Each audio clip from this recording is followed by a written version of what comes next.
Hello everyone, welcome back to Spirituality with Gabriella. Today what we're talking about is one of the biggest blocks to intuition, and that is your ego mind. The ego mind is the part of you that comes up with stories and makes you question yourself and judge yourself. Whenever you're presented with something like a new challenge or a task, the ego mind starts to kick up, and it's like a child. It literally throws a tantrum, and the more energy that we give the ego, the more it starts to subtly take control of our life. If you think about it, really positive things can happen in our life, such as getting promoted, and then there's a part of us that says, but I don't know if I can do that. I don't know if I'm ready. I don't know if I'm worthy. Maybe I'm not the right person. The more energy we give our ego and the more time and space we let it take up, the more the ego starts to expand to truly dominate our life. And this is something we want to be really careful of. The ego is the number one biggest block to your intuition. Your intuition is very different from your ego.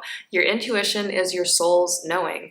It is the part of you that lights up when you're in flow. For example, when you're making art, when you're dancing, when you're running, when you're meditating, you are not in the ego, you're actually in your intuition. Your body, your mind, your soul, the three of them are finally aligned, and that allows your intuition to come online and to give you the insights and the judgments that you need. So what's really important if you want to start making the ego quieter is just begin to notice. Notice when it talks to you. Notice when it starts to throw a tantrum. Tell it, hey ego, I see you, I feel you, but I do not accept this programming. Because at the end of the day, if you can learn to label the ego, to just notice it and tell it to go sit down somewhere, it can go away, then what you're doing is you're actually opening up the channels for your intuition to come through. We all have a soul blueprint, and your soul blueprint is something that you're living out during the course of your life. So if you can just learn to quiet the ego, notice it, label it, tell it to go away, then what you're doing is you're actually opening up the intuitive portal for all of your real downloads and insights to come through. This is one of the most important spiritual lessons that you can ever learn. I also think this is why you can manifest your life away and never actually achieve your manifestations. It is because of this right here. If you really